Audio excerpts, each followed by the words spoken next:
Okay, before we start, I want to ask you a deep theological question. Is it evil to eat or prefer bland chicken curry? This is a very important question that you need to understand the answer to. Years ago, a friend called me up and she said, my daughter is doubting her faith. Can you spend some time talking to her? I said, if she wants to meet, I'd be happy to.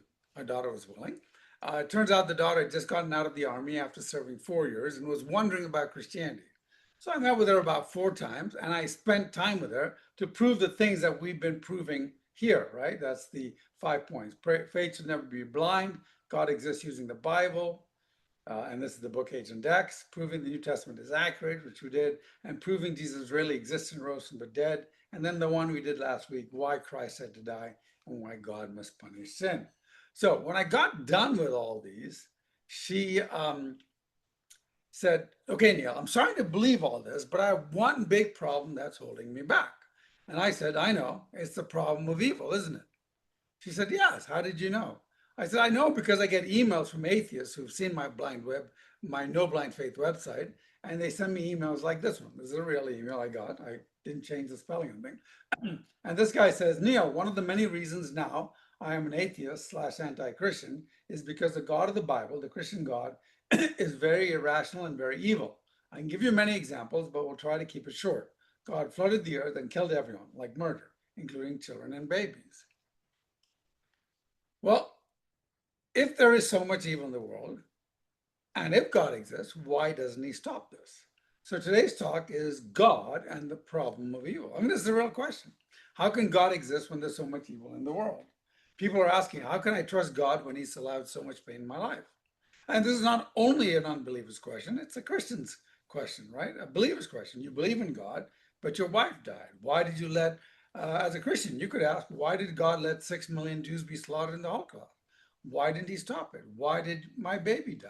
Surely he could have prevented that. Why did my friend die? Why didn't you heal him? I talked to a teenager once, his father had died of cancer.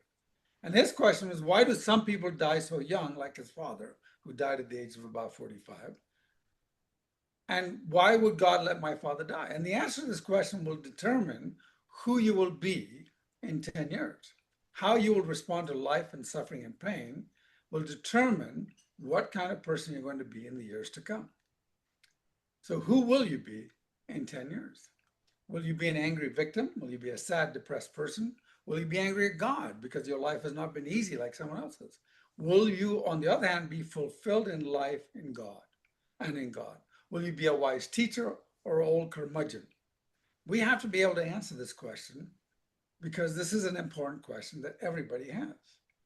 So let's answer this. And let me focus on responding to my atheist friends, right? So my atheists ask, how can there be a God when there's so much evil in the world?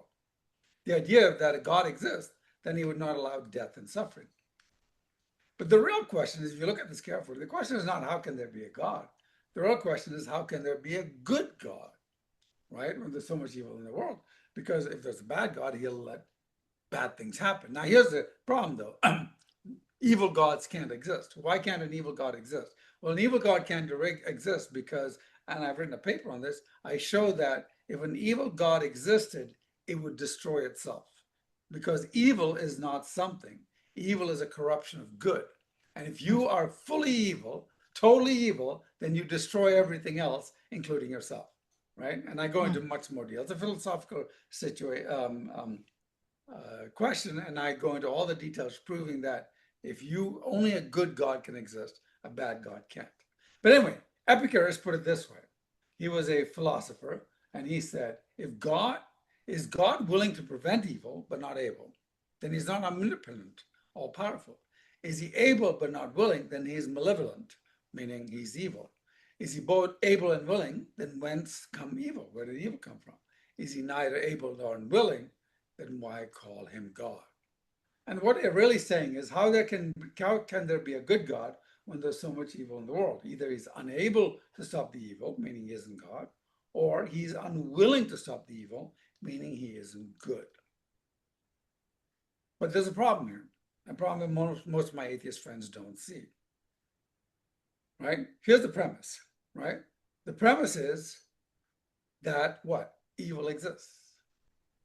But if evil exists, because that's your complaint, and then of course, if evil exists, your complaint is a good God does not exist. But if you say evil exists, you're actually having to admit something. What do you think that admission is? You're admitting that there's a difference between good and evil, right? Now, here's the thing though. If there is a difference between good and evil, what do you need to make that distinction? Well, you need a standard. I mean, if you don't have a standard between good and evil, how do you know what is good and what is evil? You can't define a quality unless you have a standard on which to base that quality on.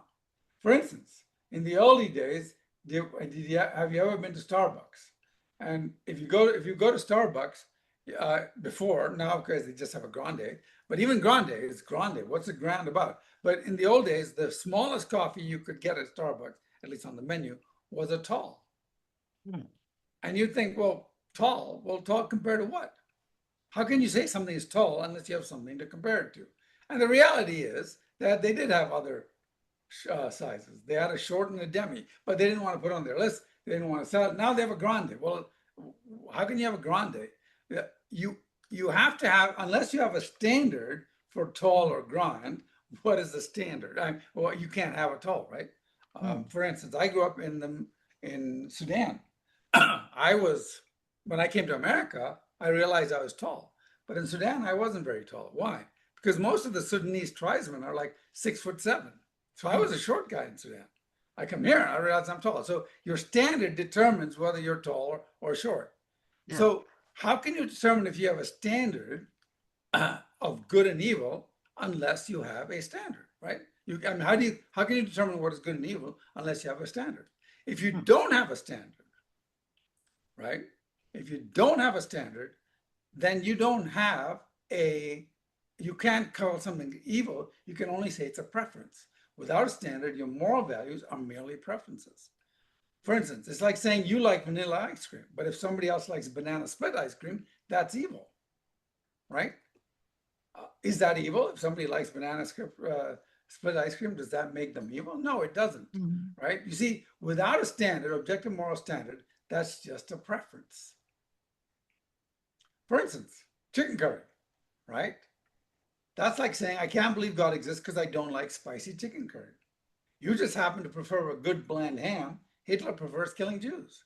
Prior to 1872, every culture preferred having slaves. God prefers making you suffer. Who's to say they or God were or are wrong or bad or evil? It's merely a preference. In which case, your complaint is basically that you don't believe in God because you don't like that someone else loves curry. You don't like God's preference. You see the point? Yeah. Unless you have a standard, you can't have a condemnation of good or evil. For moral good and evil to be more than a preference, there must be a standard of what is good and what is evil. So anyone who claims that there's a difference has to claim there's a standard. Now, here's the problem. If you have a standard, you can't have a standard unless you have what? You need a standard giver, right? Standards don't just pop out of nowhere, right? It'd have to come from somewhere. Well, if you have a standard giver, that standard giver has to have the authority to tell you that's what is right and what is wrong. I mean, you can't just have some, if some kid tells you what the standard is, and you're like, you're just a kid, you don't have authority. But if a king tells you what the standard is, you say, yeah, but who made him king? How did he get to be king? He became king by killing other people. Is that a good standard? No. So can man be a standard giver, right? Well, the answer is, if you say mankind is the standard giver, then the question is, which man? Mother Teresa or Hitler? Right? Now you say, well, no, definitely not Hitler, right? Maybe society is the standard giver. Well, which society? Nazi society? Oh, so now you realize there are bad societies and good societies. So which society is the standard giver? Now, what are the problems about saying society is the standard giver? I have people say, well, no, society is the standard giver. Well, if society is the standard giver, then you can't tell the Nazis they were wrong, because the Nazi society said we can kill Jews, we can kill homosexuals, we can kill whoever we want to. How can you say they're wrong, right? And you can't say slavery is wrong, because before the 1800s, there were no societies except for the Jews in which slavery was banned. So all the world, if a majority of the world thought slavery was okay, Does that mean slavery was okay before the 1800s? No, slavery was always bad. Then who sets the standard? It's obviously not society. Okay, what about Mother Teresa? Well, the answer is also no. Why? Here's the way you should look at this question. If there is no objective morality, why was Hitler wrong? If there is an objective morality, why do you get to decide what that objective morality is and not Hitler? Let me say that again. If there is no objective morality, why was Hitler wrong? If there is an objective morality, why do you or Mother Teresa or Hitler get to decide what, I mean, why do you or Mother Teresa get to decide what it is and not Hitler? And the answer is neither of us get to decide what it is. We need an authority who is over all mankind to set the standard. Yeah. Who is the only authority that has authority over every single human being? Now, before I go there, I want to say some people have said, well, you know, DNA or the universe is our standard, right? Well, hang on a second. If DNA is our standard, or the or you know, or the universe is our standard, there's a problem. Why? Because you can't be morally obligated to a thing. Let me explain. Let's say we're in high school, both of us, and I come over to your house and we play Scrabble, right? We take out the box of Scrabble and we throw them out on the table. And it says, amazingly, they fall in a complete sentence. It spells, take out the garbage. Now, let me ask you this. Are you morally obligated to take out the garbage? If you disobey the Scrabble board or the accident that made the Scrabble board spell take out the Scrabble, are you immoral? Are you wrong? Are you disobeying anyone? No. Why? Because you're not morally obligated to the Scrabble board. But on the other hand, let's say you finish playing and you forget to put away the box the next morning and you come down and it says, take out the garbage, signed Mom. Now, are you morally obligated to take out the garbage? Absolutely. Why? What changed? Two things changed. First, it was a person who asked you to do it. And two, it was a person who had authority over you, your mom. Now, what if it said, take out the garbage, signed little brother? You go to your little brother and go, you take out the garbage. You have no authority over me. Who made you king over me? Right? So it has to be a human, and or not a human, it has to be a being, and it has to be somebody with authority over you. So it can't be DNA, right?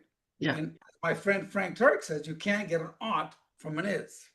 You can't say you ought to do this because the DNA board is. I mean, your DNA is, or because the world is. You can't get an ought from an is. The only time you can have a moral command from someone that you can't disobey or should not disobey without being evil is if that someone has an authority over you. And if that authority is the authority over you, then you have to obey them. So who is the only authority for all mankind? What's the only authority that can tell the slave owner they have to free the slaves? That tells Hitler you have to be not kill the Jews? That tells you not to steal? That tells you not to lie? Who's the only authority over all mankind? Well, you know the answer to that. That's what the Declaration of Independence says. Who? God, the Creator. Declaration of Independence says we hold these truths to be self-evident, that all men are created equal, endowed by their who? Their Creator, by certain unalienable rights, right? The Declaration of Independence says you don't get your rights from the state, you don't get your rights from the Constitution, you don't get your rights from the government, you get them from the Creator because he has authority over every single human being. So that's the Creator of mankind.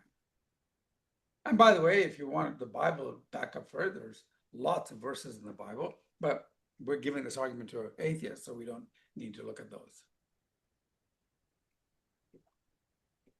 But we have a problem here, don't we? We conclude that the standard giver is God. But wait a minute. That's exactly what you're trying to disprove and not prove. If a good God, let's go backwards. If a good God does not exist, and your question is, how can God exist when there's so much evil in the world? If God does not exist, then you have no authority or standard giver. If you have no authority or standard giver, you have no standard. If you have no standard, you have no difference between good and evil. If there's no difference between good and evil, then evil does not exist. Does it? Just preferences. And if that evil doesn't exist, your question is, how can God exist when there's no evil in the world? In which case, is this really your question? What then is your question?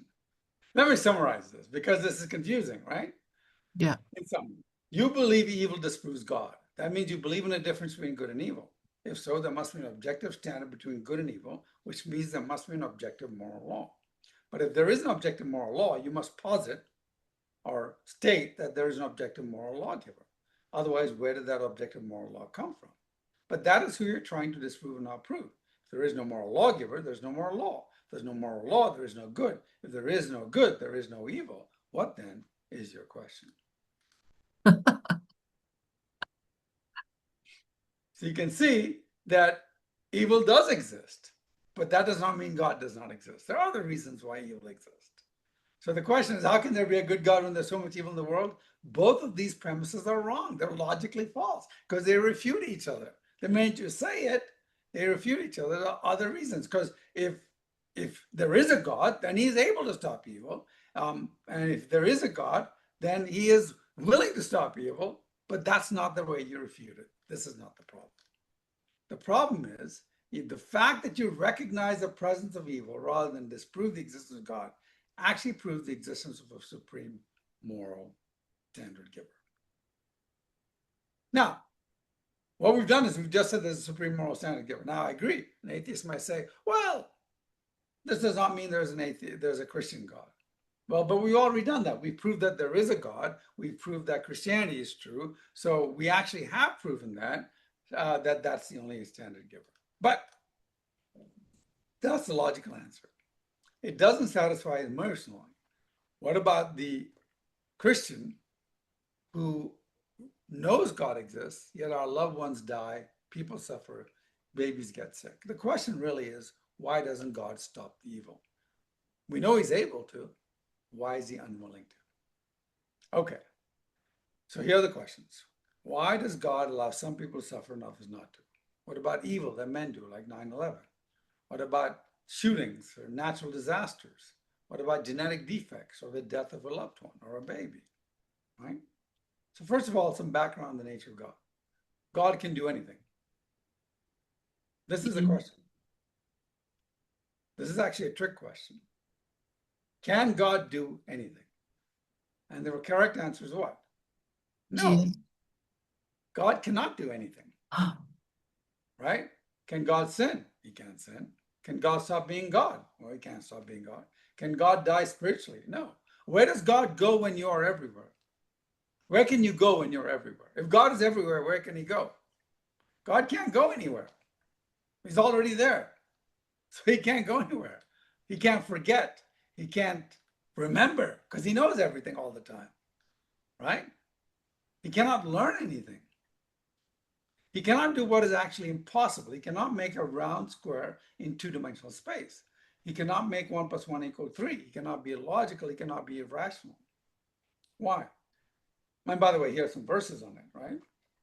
God can't be not holy. God can't be not perfect. God cannot be tempted by evil. God cannot lie. God is not a man that he should lie. God cannot change. I am the Lord, I change not, right? So there are a lot of things that God can't be.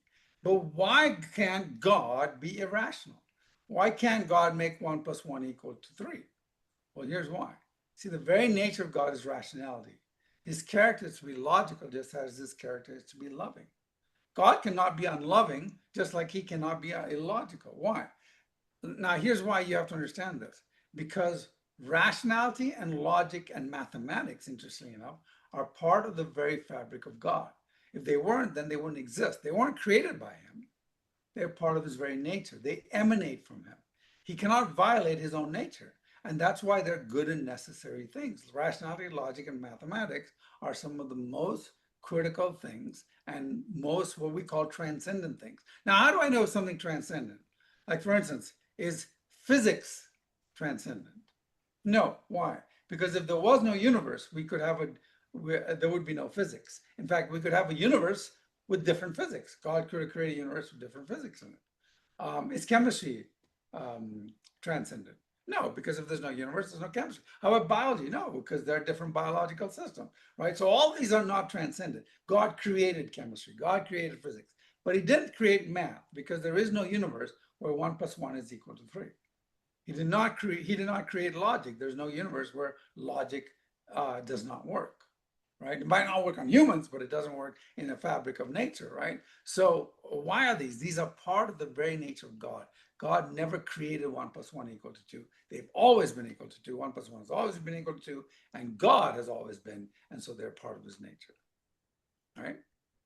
Now, so having said that there are some things he can't create, here's what's very important. God cannot artificially create relationship. Yeah. Why? Because relationship by definition has to develop over time and by interaction and by creating trust. It cannot be pre-programmed. The desire for relationship can be pre-programmed, but the relationship itself has to develop for us humans in time and in space. Make sense? Yes. So it is logically impossible for God to create a world with free agents where the free agents are prevented from sinning. Why? Because if mankind doesn't have the free will to not have a relationship with God, then they don't have a free will to have a relationship with God. If they don't have the free will to disobey him, then they don't have the free will to obey him. You can't have free will unless you're free to choose evil. And if you're free to choose evil, that means most probably some people will do so. Now, note, I'm not talking about predestination and salvation. I'm talking about your freedom on a daily basis to obey God or disobey God. Now, it may be logically possible for God to create a world where free agents have the freedom to sin and none sin. It may not be practically possible that such a world can be actualized. In other words, it is possible that God is unable to create any world with free choices where nobody makes bad choices. Make sense? So, it is also illogical and irrational and not possible for God to create a world with free will where disobeying God has no consequence. Let me explain that. Why have a rule against disobeying God if it had no purpose? This is not God. This is capricious, right? God is not capricious. He's not going to say, hey, don't say hi because I don't like you saying hi. He's not going to say that. Every time he gives you a rule, it must have a reason. All rules must have a purpose. When God tells you not to do something, it must be because that thing will hurt you or others. Yeah. Right? Right. God's not going to say, don't do X. And when you say, well, what happens if I do X? Oh, nothing. I just felt like it. That's not a good God. That's a capricious God. Capricious God means a random God. And God's not random. He's logical and rational, right? So, third, imagine if God created a world where you were free to do anything you wanted, including disobeying God. But when you disobey God, he would stop it from having many bad effects, right? Let's say you, every time you try to physically kill somebody or actually kill somebody, God will stop you from killing him and or raise him from the dead. I mean, you could kill people all day and he would just raise them up. And God doesn't need energy. He's like, oh, you keep killing people and I keep raising them up. Then why would he stop you from killing people? He only stops you from killing people if it actually had a consequence. Right? Yeah. And I go, well, why doesn't God just raise people from the dead? And we'll talk about that, right? But if that was the case, would killing be a big deal? Would it be a crime? No, because you can't kill anybody if you're preventing from killing somebody or if there's no long-term consequence, right? And in which case, you don't really have the free will to disobey him because he doesn't care, right? So the only reason why God would tell you not to do something is because it has a consequence, right? For instance, if every power socket in the world is designed that if you ever stick a fork in the socket immediately senses it and turns off and you don't get shocked. Why waste your time telling your 2-year-old not to stick a fork in the socket? Because every single socket in the entire universe is not going to give you a shock. You're not going to tell the kid to do that. You don't make a rule that has no purpose. You don't make a rule that does not have a consequence that is bad. So if God were to stop you from being able to hurt others, would the law have any purpose? Why ask someone not to do something they cannot do anyway? The only reason you could ask someone not to do something is they could do it and had bad consequences. So how can God give mankind free will to rebel against him if that free will had no real consequences? If God is going to, it's illogical and God can't be illogical. If God is going to give mankind free will, it must be that that free will can choose options with bad consequences. Thus, free will must involve the freedom to bring pain to ourselves and to others. Right? So you have two choices. No one has free will and no one suffers. No pain, but no relationship. Or everyone has free will and suffering exists. Relationship is possible, but there's a way to stop the suffering. Robots or free persons, which one do you want? Right? Your choices are quite simple. Now, I have to admit, I think the best possible world is not a world where men and women have no freedoms, but a world where men and freedom can have the freedom to have a relationship with God and are free to do evil or good, although it results in suffering. In other words, if you want to have a relationship with God, then you need free will. Now, if you are an atheist who does not like the idea of rules given by God, and most atheists don't like God telling them what to do, then the atheist is going to say, well, yeah, I want the free will to disobey God. The atheist is not going to say, oh, yeah, I think God should force me to do what he wants me to do. Now, some people will say, well, I prefer being a robot. But if you're a robot, you would not be able to prefer being a robot. You would be programmed to say that you prefer being a robot. So you wouldn't really prefer being a robot. So what is the greater good? Genuine relationship and love, or pre-programmed robots who act like they have relationship and love? And here's the thing you have to remember. For true love and relationship to exist, evil must be permitted to exist. Now let me ask you this. Why were you created? Why did God create mankind? To pour his love to us. Because he desires a relationship with you, right? He wants to love you and he wants you to love him. God desires a relationship with you, right? But if he desires a relationship with you, he must give you free will. And if he desires a relationship with you, he must give you the ability for you not to want to desire a relationship with him. In fact, the only reason mankind was created was so God could have a relationship with mankind. And remember this, God doesn't need a relationship with you because he has the Holy Spirit and God the Son. The Trinity is complete in itself, but God desires a relationship with you because of his love. Because he's a God of love, he wants to extend his love. He wants to share his love with others, even though he has the love of the Trinity. Okay, so let's go through this in more detail as we start. Let me ask you this. Is there free will in heaven or on the new earth? Now remember, when we die, we don't go to heaven. We go to heaven temporarily, but we don't go to heaven forever. We go to the new earth, which is going to look a lot like this earth, but a lot better, right? It's going to be green and wonderful and beautiful. Much better, as we talked before when we talked about the 10 dimensions, right? So, but is there free will in heaven on the new earth? If there isn't, then we are robots. Here's a question. If there is free will, then why won't people violate that free will and make that new earth as bad as the old earth? How does God solve this problem? How does he give people free will? I mean, you realize we want free will in heaven, right? Otherwise, heaven is just another robotic place. So if there is free will in heaven, how does God make sure that we don't violate that free will and make heaven / the new earth as bad as the current earth? Okay? So first of all, let me ask you a question. Why did God give us the laws? Why did he say share, don't murder, don't sleep around, be nice to people? Is it because he does not want you to enjoy yourself? Is it because he wants to control you? Let's think of another example. Why do you have traffic laws? You go out here outside your house, you'll see a stop sign. Why do they have a stop sign? Why are they forcing you to stop? Why do they force you to drive at 25 miles an hour on the side streets? Why can't you run the stop sign, run the red lights, and drive 105 miles on the street? The law is there for a purpose. What's that purpose? Protection. To protect us, exactly.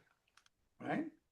So when God gives us a law, the law is there to protect you and to protect his other children. For instance, if you're a parent and you have 2 kids, do you want your kids killing each other, fighting each other, lying to each other, beating each other, stealing from each other? So all of us are God's children. He doesn't want us to treat each other badly because he loves us all. So the law is there to protect us and to help us love each other and protect each other. So, and also when you do bad things, some of the laws are laws of nature, which means that if you violate those laws, you will get hurt, right? You see, when God created the universe, he put all these laws, physical laws, into nature, like the laws of gravity, the laws of physics, the laws of chemistry, the laws of biology, the laws of socialness, how we act as a society. All these laws, if you ignore, will cause pain in your life because it'll bring pain to you or somebody else or both. In most cases, it's both. And sometimes pain is caused by your bad choices, but because we live in a free society, some of that pain is caused by other people's bad choices. It could be your parents, it could be a guy running a red light and killing you or killing your parents or hurting you. It could be somebody stealing from you. It could be that you're, like kids whose parents were drug addicts. They're born with drug addiction, right? There's so many things that can cause pain and suffering in your life. That's not always your fault. Okay. Now, here's the question. Since we agree that God has to love evil, the question that we have to ask ourselves, is it required that God step in and stop every evil action by others? We've come to full circle here, and I'll show you where that circle is, right? God has to allow evil, but why doesn't he stop other people's evil that affect me? Well, here's the problem. Is it required that he step in and protect us from the consequences of our own foolish actions? Or is it better that we consider learning from our own experiences and creating a society that will limit the evil action by others, right? So does he create a society where people limit the evil actions by others? And it's called government. And if you have a good government, they will protect you. If you have a bad government, they will hurt you by helping their own politicians and their cronies and their crony capitalists, right? Yeah. Now, crony capitalism, by the way, is the opposite of capitalism, because crony capitalism is where government and politicians collude together to stop the free market. Okay, so here's the question though. Why doesn't God protect the innocent or act supernaturally to protect good people? Right? So here's the reality. With free agents, it's not incumbent on God to intervene. We're doing a big circle here, right? If God were to stop evil from being acted out, then the free agent is not freely to do evil. In other words, like, why doesn't God stop other people from doing evil to me? Because they need the freedom to do evil. And as we mentioned before, if God were to stop every time somebody tried to do evil, then they don't have freedom, right? So he has to let them have that freedom. And also, God uses that freedom to allow further his purposes. Remember the blind man in the Bible, people asked Jesus, why is this man blind? Did he do something wrong to his parents? And Jesus says, neither. His blindness is so that God can glorify himself. Right? How about Joseph? Remember Joseph, his brothers threw him into the well and sold him to the Ishmaelites, who sold him to the Egyptians. Well, Joseph says, you meant it for evil, but God meant it for good. And he was able to save the entire nation of that future nation of Israel from Joseph, right? How about Jesus, right? If God had not allowed Jesus to die at the hands of evil men, he would not have died on the cross to save us from our sins, which we talked about last week or 2 weeks ago. And then how about you? Sometimes God needs to use pain to get you out of your comfort zone, so you will actually go, that you'll stop sinning, that you'll do things, that you're active, and sometimes he uses other people to make that happen to you. Okay. But here's the other reason. Why doesn't God always intervene for the innocent? Why? Because we, the church, are his bride and his agents of mercy. We are the workers and the trainers. You see, God wants his church. He wants us to step in when we see evil, to stop the evil. He wants us to step in when we see pain and suffering, to alleviate the pain and suffering and to bring comfort. He wants us to be involved in the ministry and the training. And if he didn't allow that to happen, we would not be able to do that. Now, here's the other thing. Let's look at the miracles in the Bible. Right? We talk about the miracles in the Bible, and we hear all about the miracles. Well, if you look at the miracles in the Bible covers about 5,000 years of history. Right? People are like, oh, there are all these miracles in the Bible, right? But there's about 5,000 years of history, and in the last 5,000 years, there's only 1,500 miracles. That means that the miracles average only one every 3 years at the most, right? Now, but if you look closely, you'll see that it doesn't happen once every 3 years. You'll have a whole bunch of miracles in a row, and then decades, maybe centuries of no miracles, right? Why? Because in the Bible, God intervenes supernaturally in a clear way just before he does something very big and very critical to his long-term plan. Miracles are a way of God saying, look, something important is happening and it has my blessing. I'm going to show you it, right? And even in your life, God does intervene occasionally to bring about change in society and in you to mold you. It's just not always what you wish he does, right? So he does act miraculously in many ways on a regular basis that we are not reported in the Bible, but that might not happen in your life. Or if somebody looks at it, they say, oh, well, that could have happened anyway, coincidentally. Well, yeah, but it could also be that God is planning how it happens for you. Okay, hope we're having fun. Let's look at the next issue. What about natural disasters? Right? Oh, what about things that don't have anything to do with people? What about floods and earthquakes and forest fires? Right? Well, let's think about the reality of our physical universe. It is possible in this current universe that God cannot create a habitable world with wind, which we need, but no volcanoes or earthquakes. Why? Because then all the land would erode below the level of the sea. Similarly for hurricanes, no temperature equalization. Similar for floods, there will be no nutrients replenished in the soil, right? Mm-hmm. So you've got to have a certain amount of water, but if you don't have earthquakes, and you got to have wind, but if you don't have earthquakes, then all the land would erode below the level of the sea, and we would not be able to live. So he's got to have hurricanes and earthquakes and all these things because of the way the world is built. Now you might ask, what is the new world going to be like? Different physics probably, right? Okay. Now, what about slow floods? Well, it violates physical laws. You can't have that movement of matter with a slow flood. What about slow earthquakes? Same thing. You can't have physical laws because the continental plates are pushing against each other. What about weak hurricanes? You can't make a weak hurricane. It's just like wind. It doesn't do anything, won't move things, won't be temperature equalization. What about famines and forest fires? Well, usually these are man-made or man-preventable. In fact, almost every famine we've seen is man-made and man-preventable. Let me give an example. Look at in the story of Joseph, right? A huge famine, a huge dry season is coming. What do? They stop the famine by what? By collecting the food beforehand and then distributing it during the famine, right? So man can prevent that famine. Okay, what about diseases? Most diseases are man preventable and curable, right? They're like, well, what about all these diseases that aren't curable? Well, it turns out that so many of them are curable. We just have been spending all our money, like for instance, cancer. We found out that there are a lot of drugs that can cure cancer, like fenbendazole or ivermectin and all that, but the drug industry isn't interested in that because they won't make money of it. So there are all these different things that are causing mankind to fail to be able to solve the diseases, right? Okay. But here's what you have to remember, right? Almost every natural disaster can be prevented from causing death by human collaboration and technology. Let me explain why. Remember, back in 1989, before most of you kids were born, most of you adults maybe were born, we had an earthquake. It was a 7.1 earthquake called the Loma Prieta earthquake, right here in Silicon Valley. Well, about 70 people died in that earthquake, and they died, some in Santa Cruz and some in San Francisco, in some old buildings, some very old buildings.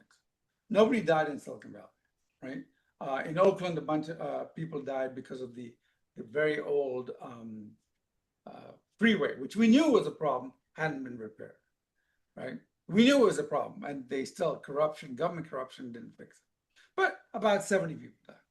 In Iran, a few years later, they had an earthquake which was 7.0, which is less than a 7.1 earthquake by about 10 times, right? Well, how many people died in Iran? 70,000 people died. Why? Because corruption. They allowed bad buildings to be built, even though they knew the codes, the earthquake codes. I mean, these are publicized things. Everybody knew how you should build a building to prevent an earthquake, but corrupt officials would take money, let somebody build a building that didn't meet code. And so when the earthquake happened, all these huge buildings fell over and killed so many people. So corrupt men, corrupt politicians, despotic dictators, disdain for life over money, bad government and bad laws. If you want to kill people, the best way to kill people is to have a bad government.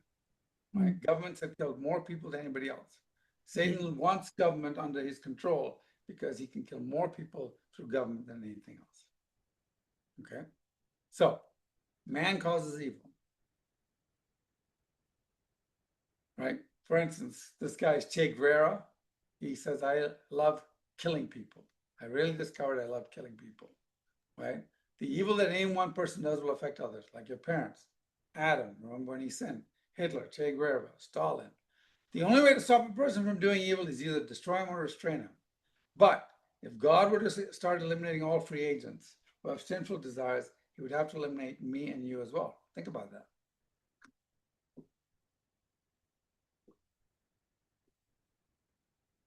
You want God to go around eliminating all free people, in which case you don't have free will anymore. See the problem? It's a dilemma. Does God give you free will or does he not give you free will? Now we come to the personal part of it. Why is there pain in my life? Why couldn't God at least take away the pain? Well, let's think about this. Imagine a world with free moral agents that had no pain. How would we know what to do, what not to do? How would we discover God's natural laws, right? We'd have to have a rule book that tells you everything on a daily basis, all the things you shouldn't do. Don't do this, don't do that. You need a book for every circumstances. It would be very restrictive, very strict, very legalistic. And then what? You'd have government come down and beat you if you did something wrong. There's pain again, right? See, we need a way of knowing what and what not to do and learning from it. Let's look at an interview for a man who feels no pain, right? This is a man who suffers from leprosy. Well, leprosy doesn't eat away at my body, it just desensitizes my skin. The problem is that I feel no pain in my extremities. By the time I realize my fingers or legs are in danger, says this man, it's too late. And the damage is already done. They fall off due to cell damage. I need pain to know that I'm in danger. You're lucky that you feel pain. It protects you. Yeah. We need pain to guide us, right? We need pain on a daily basis to tell us what we should and should not do so we can learn from it. Now, somebody came up to me once and said, well, what about other sorts of warnings instead of pain? Like pleasant warnings. Well, we wouldn't pull back, like drinking or driving or drugs, right? We were like, oh, it feels good. I don't need to worry about it, right? What about a mental knowledge about danger? Well, we're still ignoring speeding, texting and driving, dating non-Christians, right? We know it's bad, but we do it. And people do it. What about a distance sensation? We would just ignore it like others. You see, pain has to hurt or it would not work. It will not work. Right? So what does pain and suffering have for us? One, it's there to protect us. It's there to refine us. It's there to humble us. It's there to perfect us. It's there to teach us. It's to allow us to understand and minister to others. Like it's there to glorify the God, like the blind man, and to prove a point. Remember when we talked about the resurrection, all the disciples died claiming they'd see, all except John died, they claiming they'd see Jesus rise from the dead. If they weren't willing to suffer for that, then we would have no reason to believe that they were telling the truth. Evil also serves a purpose. Romans 9 seems to indicate that without seeing the punishment of evil in others, we would never understand mercy. It can be used to glorify God. Remember where God says, I'm going to punish Pharaoh so I can harden Pharaoh's heart so I can glorify myself? Yeah. And then God, what we intend for evil, God then twists it and uses it for good. Again, if God were to destroy all evil, he'd have to destroy all of us. Again, coming in a big circle here. Now, remember when we talked about why Christ had to die and why God must punish sin? We talked about God's dilemma or God's ingenuity. Well, this week we have a twist on that dilemma. Right? How does God solve this? Here's the problem. God wants free agents, but free agents will mess things up. Right? Free agents will commit crimes. Free agents will rebel. And the price for rebellion is eternal separation from God, spiritual death. Right? So God has a dilemma. Is he a God of love or a God of justice, right? Does he violate one part of his nature to satisfy another? And we realize that he doesn't. He provides the sacrifice and takes the punishment himself. But here's the other dilemma we have here. How does God build relationship? How does he give people free will and build relationship, but still end up with a heaven where people have free will? Right? So he has a solution. God's ingenuity is this. He says, I will give people free will because I want that relationship with them. But that freedom gives them the freedom to do bad things. So I will give them freedom to do evil, and I will give them a way out, which is Christ. And that's Jesus' sacrifice on the cross, right? But there's still another dilemma. And the dilemma is that how does he solve the problem of hell? Of heaven. And we'll talk about that next. Okay. But I want to talk about this question. Remember, we started with this one. God flooded the earth and killed everyone, murder, including children and babies, right? We only have a few minutes left, so I want to go through this really fast. What about the massacre or the Holocaust? What about when God told the Israelites to kill, sorry, not the massacre, but what about when God told the Israelites to kill the people in Jericho? Remember the Old Testament? He says, go kill people in Jericho. How about when he floods the earth? Did God murder those people? Can God murder someone? Right? This atheist seems to think, no, God is a murderer because he kills babies and children. Well, remember what we talked about in the Agent X talk, right? You do not have a soul. You are a soul, what you have is a body. God will never kill a soul. You will never cease to exist once you're conceived, right? Physical death is merely a movement from one plane to another after discarding our 3D body. Remember the example where when that being dies, their body dies, but they don't die. You never die. So in God's extra-dimensional existence, death is similar from moving from one continent to another. That is, you don't cease to exist, you just go somewhere else. Death is a transition from a limited 3D existence to a vast multi-dimensional existence, right? So God never kills people. He just moves them. So in reality, we are not allowed to kill people, but God is allowed to transport people from a limited set of dimensions into his presence for judgment. So God, therefore, the physical killing of anybody, while evil for us, is not an example of an evil action by God, right? God can move people because he has authority. We can't move people because we don't have authority, right? It's like you can take your child and go to Disneyland, but some stranger can't grab your child and go to Disneyland or anywhere else for that. They don't have the authority over your child. God has the authority over you. You don't have the authority to move somebody out of this realm into the spiritual realm because you're not God. Okay. So let's ask this question now as we close. Is there free will in heaven? Is there free will on the earth? And this is the dilemma that God has, the other dilemma that God has. Right? So what's to prevent, will we have free will in heaven? Well, we better, because otherwise heaven, we're just robots in heaven. Will we have free will on the earth? Well, we better. But how is God going to make sure that when we go to the new earth, we're not going to make it as mess like this earth? Is God going to remove our free will?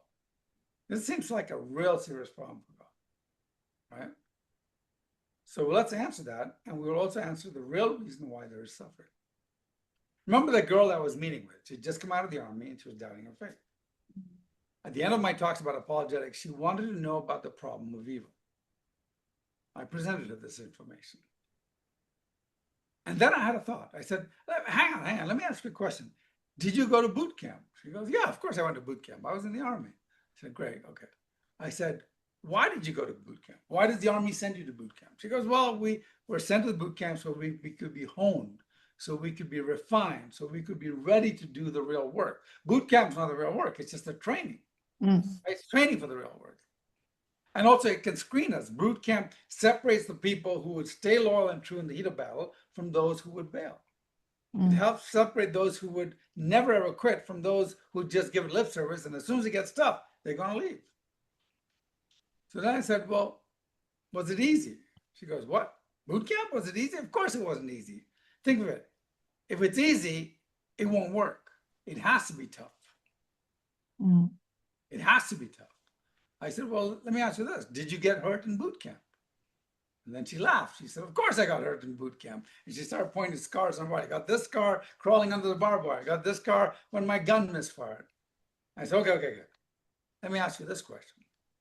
Given all those scars and experiences didn't destroy you, didn't cause you mental damage, didn't cause you irreparable harm,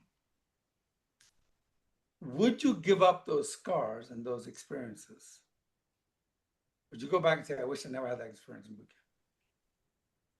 And she said, no, I would never give up that experience because that's my branding.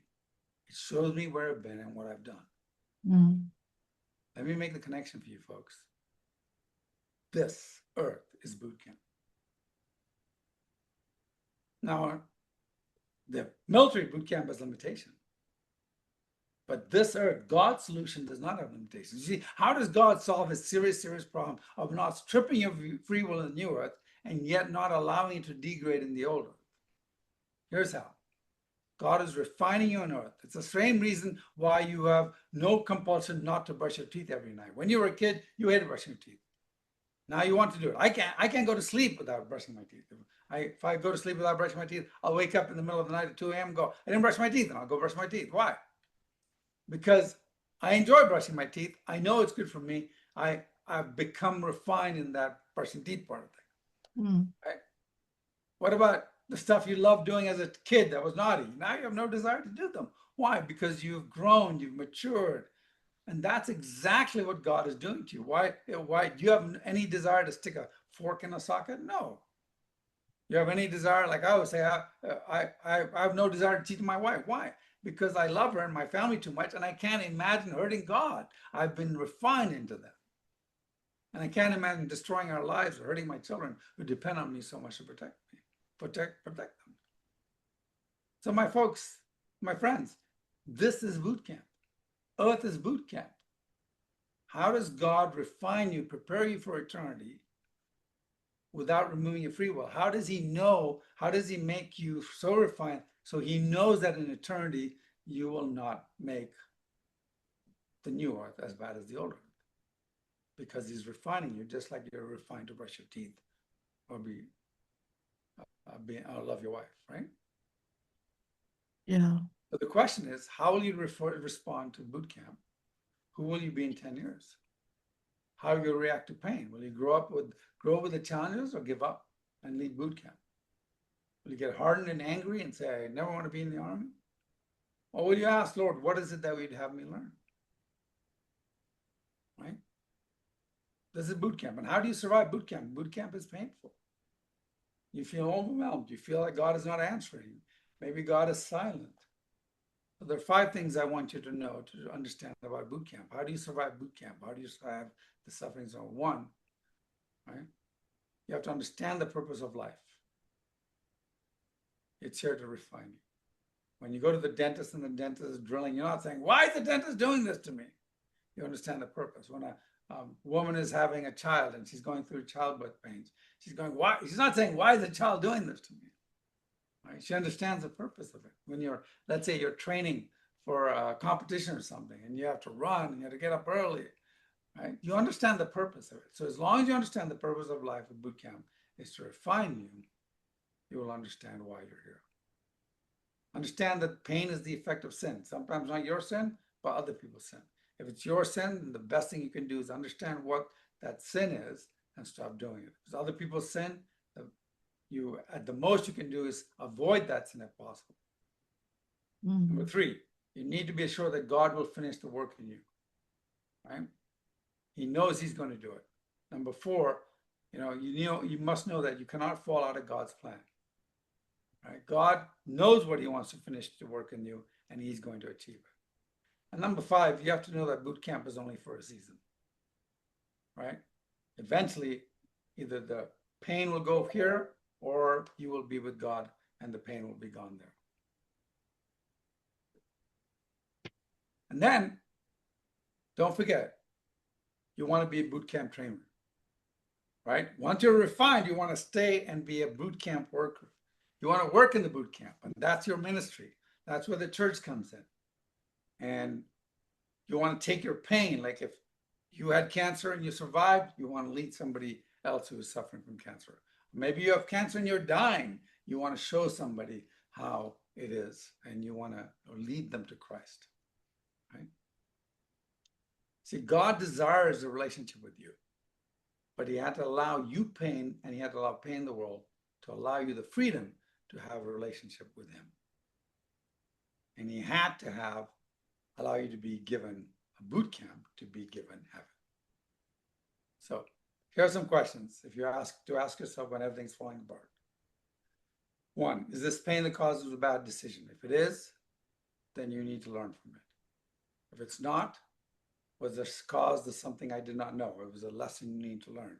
You need to learn from it. Okay. If not, what is the test supposed to be teaching me? How is it supposed to refine me? How is this test preparing me for eternity? Right? Just remember, it's not about this life. Right? And remember, I was talking about that young kid who said, why did his father die? I said, remember, your father's pain was not about this life. It was about something far more important, and that's the next life. So you can't go around saying, well, why is this person sick and this person not?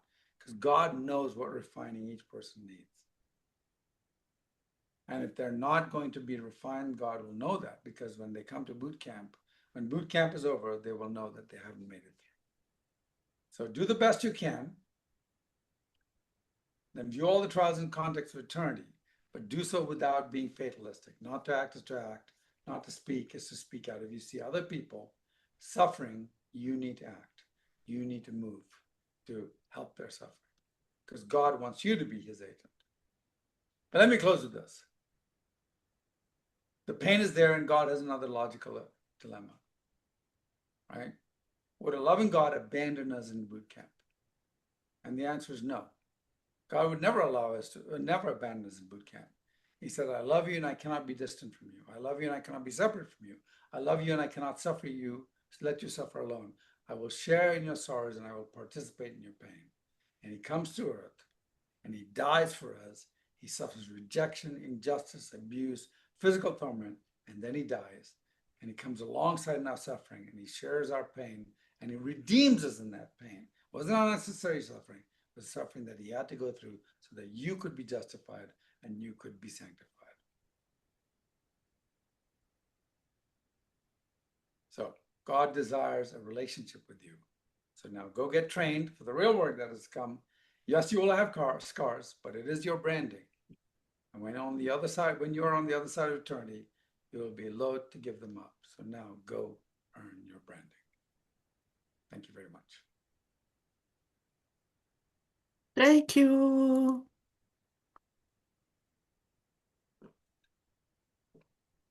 Okay, Right? so yeah, this is very deep today. Yeah. a But lot of issues there that we had to cover. Yeah. right, yeah. But it's good, especially now we are in a Iran war, and a lot of people definitely have this kind of questions. Yeah. It's perfect timing. Yeah. What well, I got a takeaway point is when people fear of the death, actually from this t today's teaching, um, that's a good concept that we just move to a transition to another place.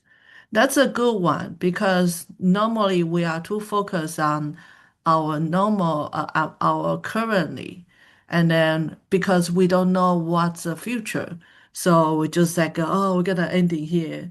There's no more going on. So yeah, that's a very good explanation to have a different mindset. The real purpose of suffering. Yeah. Right. Yeah. Any Bill and Hu if you guys want to, it, it's open up for everybody. If you have questions or you want to say anything before we close.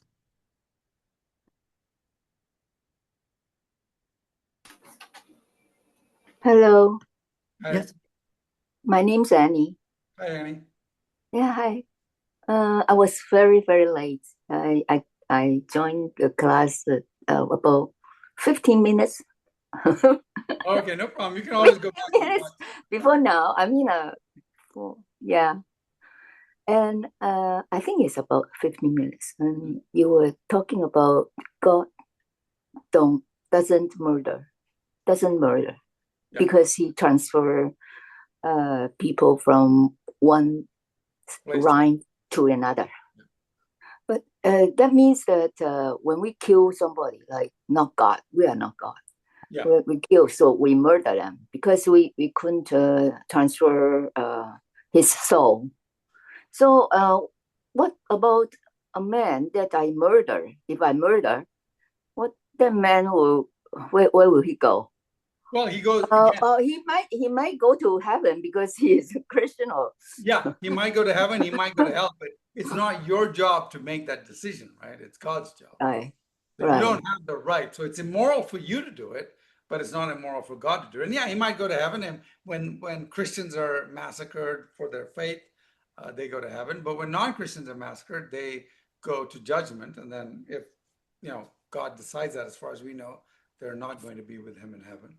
So they'll the one who murder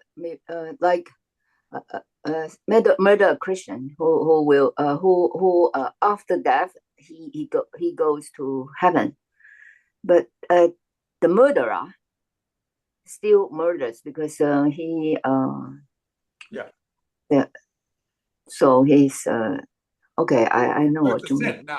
Now here's where it gets interesting. The murderer may not go to hell. The murderer might go to heaven too, right? Right. Because he may receive Christ. A great example is the person who killed Nate Saint. And the Nate Saint was that missionary who went to the witness to the Auca Indians in South America and was murdered by Mincahi, right? Mincahi was the leader of the Auca Indians. They murdered Nate Saint and four other men. And years later, Nate Saint and Elizabeth Elliot, Jim Elliot was the other guy who was murdered.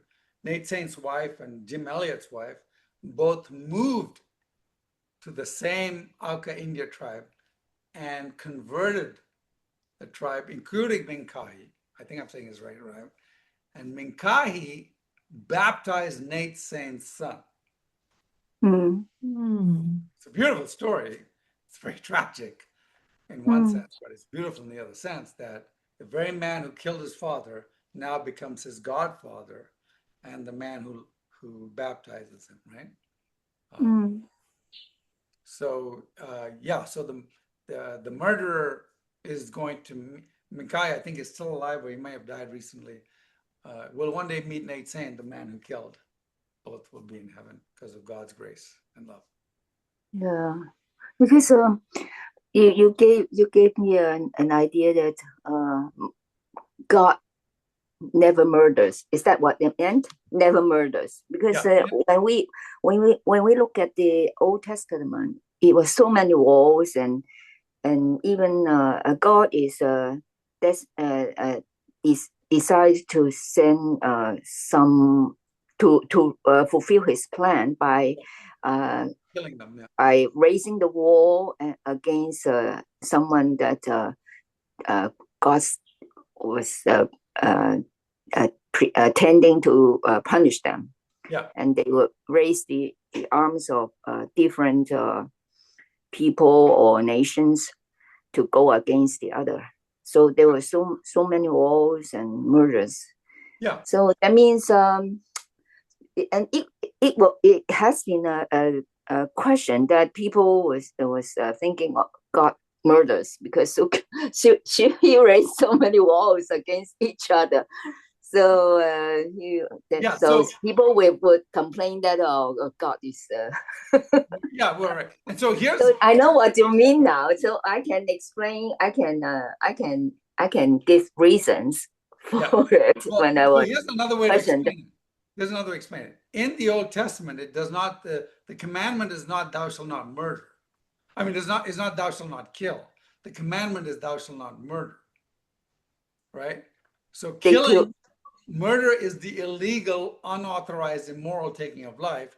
Killing is not the illegal, unauthorized. So you could kill somebody and it not be murder. Right? Oh, okay. So murder is the illegal, unauthorized, immoral taking of life. So when God sends people, like for instance, Jericho, they were supposed to go into Jericho and kill everybody, women and children, dogs and cats and everything, right? Every living animal there, every living being there was supposed to be killed. So the question is that murder? No, because it is legal by God's stand. God has legally authorized it to do. Right? So therefore, it's not murder. Now, here's the question that people are going to ask. Well, does that mean I can just go in and kill everybody? Well, yeah, if God tells you to kill somebody, then you can. Well, then the problem comes in, how do I know that God told me to do that? Right? This is the real question. Like the 9/11 hijackers, according to them, God told them to go and kill the people in America, right? This is the real question. The question is not, can they kill people if God told them? The real question we're doubting is, did God tell them? See, we don't believe God told them to kill the people in 9/11. We believe it was a lie. We believe there was a devil that told them to kill people in 9/11. So the question is, how do I know the difference? How do I know the difference between somebody killing on God's authority and somebody killing on not on God's authority? And that's where the question comes. Now let's look at Jericho. In the case of Jericho, how did the people know that they were obeying God? Because just moments before they killed all those people, what happened? Supernaturally, the walls fell down. Right. Right? So they know for 100% sure that God is saying, I'm going to let you do this. This is my command. Joshua is not lying to you. He's not making this up. He's telling you the truth, right? So whenever God speaks directly to somebody and there's evidence, physical evidence, not I have a voice in my head, not God said this, not God, but there's physical evidence in almost every case in the Bible. There's physical evidence that God has communicated to people to go do something. And then they can do it. But until that point, they have to make sure it's really God that's talking to them. In most cases, with the 9/11 hijackers, with crazy people who say, God told me to kill people, that's all in their mind. It's all lies. It's actually being deceived by the devil, pretending to be God, right? Big question. What I meant is, how do you know that he was told by God to do it? Yeah, that's the real question. Nowadays, there's no one will everyone will ignore when you said God tells me to Yeah, kill. well, because we know that if somebody says God told me, we're like, you're a crazy person, right? Because God hasn't been doing that. But if they could prove that God really told them that with a physical evidence of a physical miracle that cannot be duplicated or faked, then you're like, okay, I guess God really did tell you that, right? So when we don't have God's command like that with the miracles, right? Now we have to default to justice. Is it just? And so there's with the Iran war, you should look up. Augustine wrote a book called Just War Doctrine. I wrote a writing on just war. Tells you when is it right to go to war? When can you kill somebody in war? And he goes through that, and there's a bunch of points that he makes. It's worth looking up if you're interested in that. Look up Just War Doctrine by Augustine. Understand. Thank you. Yeah, you bet. Thank you. Thank you very much. Great question. It's a great class. Thank you. For the Make sure lecture. you watch need the it. beginning part. It'll explain a lot more of what we're talking about. Yeah. Wait, do you want to share? Oh, sorry. Okay. You were on mute. Was there a tap? Yeah, hi, Ming. Hi. Yeah, hi, Mr. Niao. Nice to meeting you. Yeah. Yeah, I have one question. And Ming, can you help me translate? Okay. Yeah, because in case, my grandma kind of come too No weak. problem. Yeah.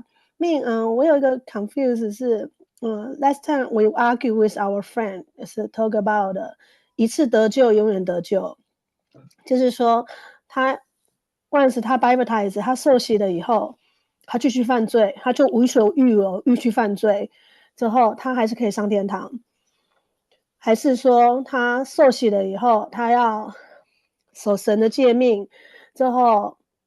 还能上天堂，因为我觉得我们跟我们的朋友好像有两极，有两边的在 argue，但是说实在，我其实可能跟今天老师的话题有点不同，但是想好奇要问他老师看什么样的看法。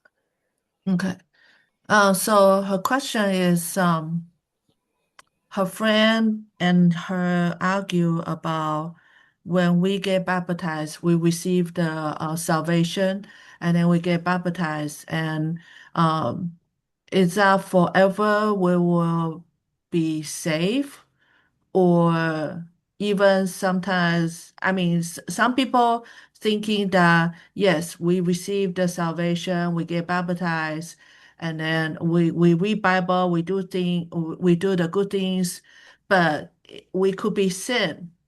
I mean, we sin again, and then would that be some people they are kind of uh purposely sin. And so for those people will be really safe at the end, or they could be lost their salvation at the So, end.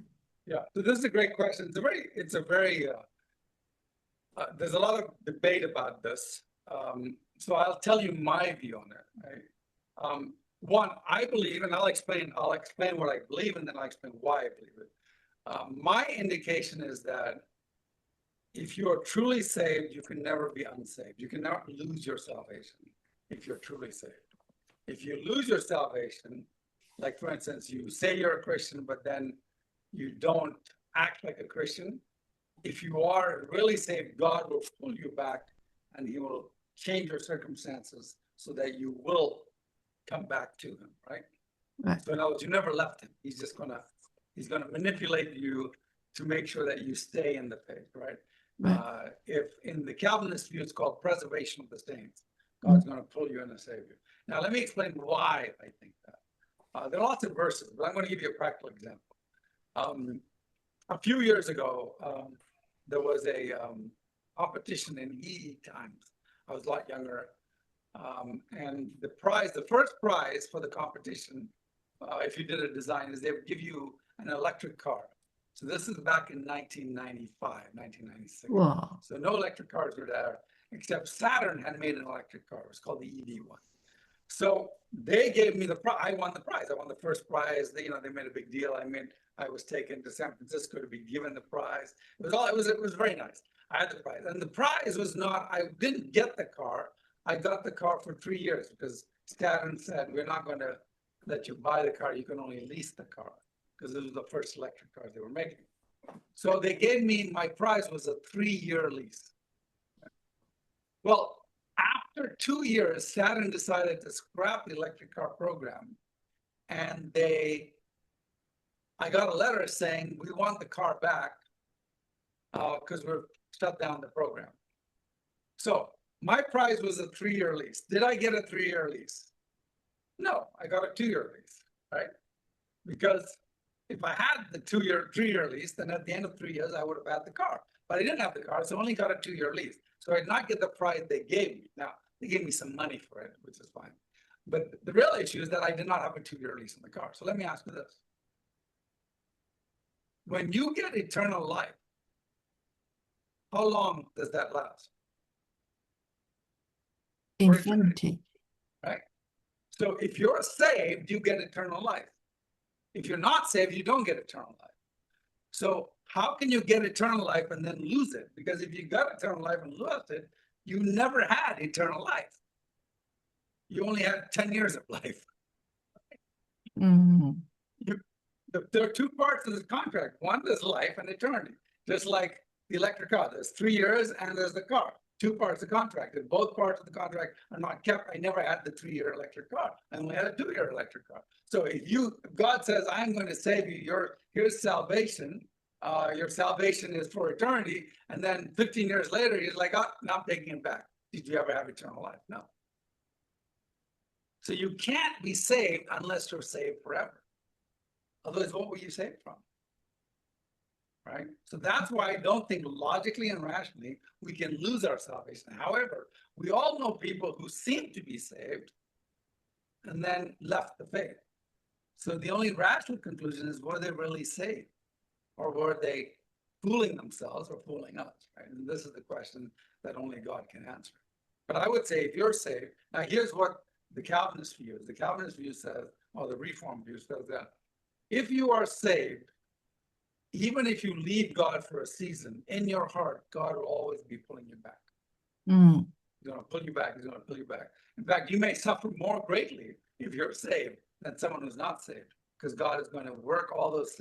He's going to put you through that really hard boot camp, right? Yeah. He's going to put you through a really hard boot camp to make sure that you get refined more and more and more, and you finally realize, yes, I am saved, and you come back. And I have friends who left the faith and then they came back to the faith later. So my question is, were they always saved? Maybe. But then I have friends who said they were saved and then years later they were like, no, I'm not. I don't believe this stuff. Were they ever saved? Logically, they weren't, because how could they lose eternal life? So that's the way I would answer it. A long question. I don't know if you can translate it. You might have to use the Google Translate. Well, usually I have online, when I upload online, there's Yeah, you can a translate. subtitle. Yeah. So she can look at it. And she's my friend. I can explain to her afterward. Yeah. I have an article on my website, No Blank Faith, Mm. that says, can you lose your salvation? And I talk about that. So if you can't find it, let me know. I can look it up. Yeah. Thank you. Yeah, thank you so much. Thank you. Great question, by the way. Well, I have a question. It seems that we have been, this is a sixth time for the class. And then I'm wondering how, I don't have the courage to talk to people about the faith or Mhm. those kind of questions, because I know I won't be a good answer to them. So I guess you've been trained that it's not just suddenly that you have this kind of ability. So how do you, well, first of all, how you are train yourself to just brave to talk with them, and then when you don't have an answer, how you do the critical thinking? Do you read some books, or how you come up those? What is the secret? So we actually have a class on that. So Oh. one of the, in fact, we could do the next, because we have 4 more classes left, right? So we can certainly do that one as one of them. I plan on doing it. Yeah. Great, because I just talked to Bill about that. After we finish this one, I really want to come out something other topic. I guess that's more fundamental, that how we can face the people to more comfortable to Yeah. initiate this. Yeah, I guess that would be a new next Yeah. session. So next week we'll do that. And basically it's called Tactics in Defending the Faith. It's not as much evangelistic, but how to engage without fear. Right. So for evangelistic, there are lots of books on evangelization, lots of methods. One of the best ones I've seen is Ray Comfort, The Way of the Master. He does a lot of videos on it. Okay. You can look at that. But I will give you some tactics and ways to think to engage people to begin that conversation, and then where you lead it will come after that. So. Okay. All right. That's good. Right. That answered my question when we will have a conversation with Bill while you're out. All right. So I guess we should be ending here. It's pretty late at your place. So thanks again, and have a good night, everybody. Sure. We'll see you Thank next you all. week. See you next week. Thank you. Yeah, thank you. Have a good Yeah. night. Thanks. Yeah, bye. Good night.